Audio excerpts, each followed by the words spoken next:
You've seen these photos. Well, the current situation at our southern border is completely out of hand. That caravan of Central American migrants that started at 1,000 strong is now down to about 200 people or so. And many of them are camped out at just a stone's throw from the U.S. Customs checkpoint at San Ysidro. Now, as we've been reporting, the aliens are being coached, in some cases, by American lawyers traveling to the caravan and telling them how to qualify for asylum. Now, this undoubtedly infuriates many of you who would also love free legal advice. Wouldn't that be nice? The president, as well, is totally fed up. He tweeted this week that the migrant caravan that is openly defying our border shows how weak and ineffective U.S. immigration laws are. I'll say. Well, yesterday, U.S. Customs officials allowed 8 members of the caravan into the country to process their asylum claims. Today, another 17 were allowed in. The acting director of Immigration Customs Enforcement, Tom Homan, he described the situation on Fox and Friends this morning. I think it's an attack on the sovereignty of this nation. Look, do I think some of these people have a credible fear case? Do some of these folks, are they escaping fear and persecution? Yes, some are. But I also know that many aren't. Many are taking advantage of a system with loopholes in it. Well, he's absolutely right. Many of these people are being taught to game the system. But what are the forces fueling the migrant rush to the borders? Let's start with the facts. It's really important that we all understand what's really playing out here. This mini surge of humanity, 200 or so, it's playing out on our television screens every day.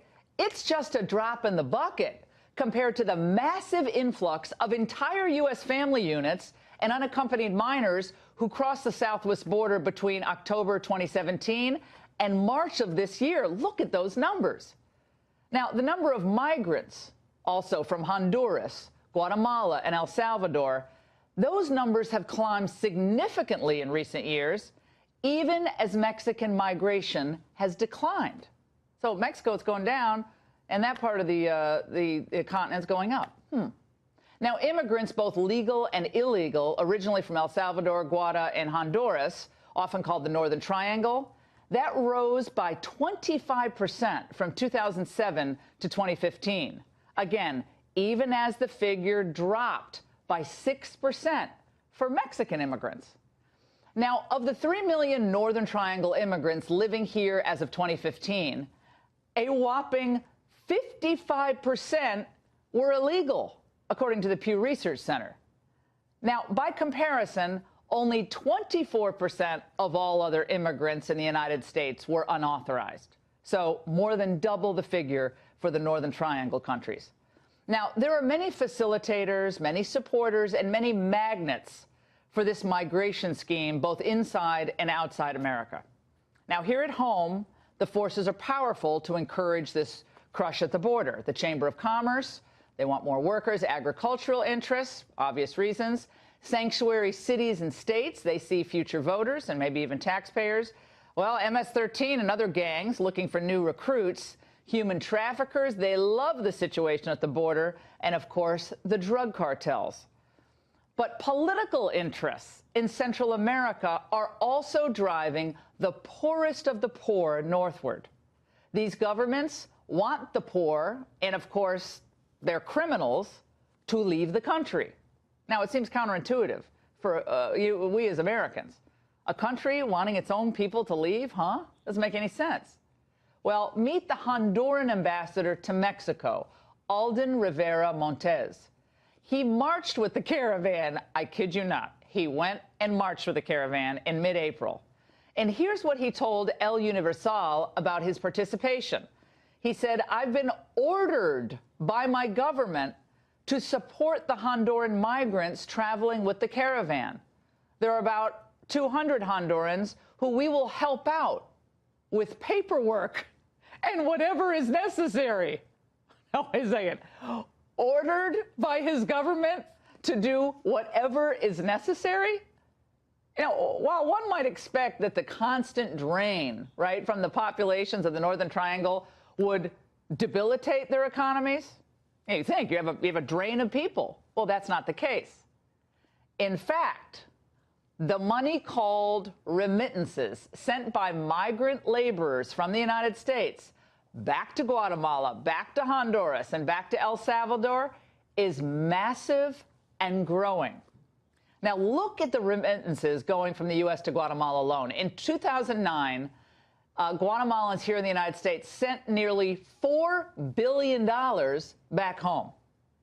This past year reached $8.192 billion, that figure, so double. And they are up 4% in the first quarter of this year, so it's up, up, up. In Honduras, remittances are up to more than, as well, $4 billion a year. They've actually risen 18% the first month of 2018. This makes them up nearly 17%.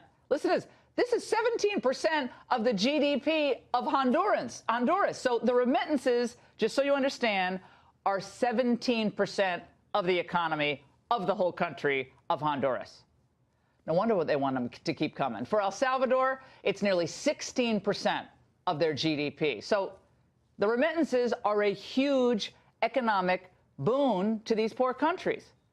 So why would any third world nation focus on solving problems at home when it's so much easier to export their neediest to the United States and at the same time for those poor countries to benefit from their remittances when they send the money back home? Look, this is just madness. And there are some definitive steps that we can take in the meantime to remove these incentives. Now, why should illegal immigrants living in the United States be able to send cash home to families with zero government tax from the United States government? Now, why not slap a 25% levy on each remittance that leaves America? That wall, ooh, and a lot more could be funded really fast. Ditto for foreign aid. Well, what am I talking about? Well, in 2017, we sent Mexico, El Salvador, Guatemala, and Honduras a combined total of $587 million in foreign aid. Well, until especially the Northern Triangle countries get their acts together, root out their own corruption, start improving the lives of their own people, we should consider at least withholding some, and some people are saying all, foreign aid. Sounds harsh, but something's got to change here, folks. This border busting and asylum fraud is an insult to every American taxpayer, every legal immigrant, our rule of law, and as Tom Homan said on Fox and Friends, our sovereignty. And it is time for us to stop subsidizing the lawlessness. If you ask me, it's the American people who need asylum these days, asylum from the politicians who got us into this mess in the first place, and those in Congress over on Capitol Hill who refuse to do what's necessary to secure the homeland. And that's the angle.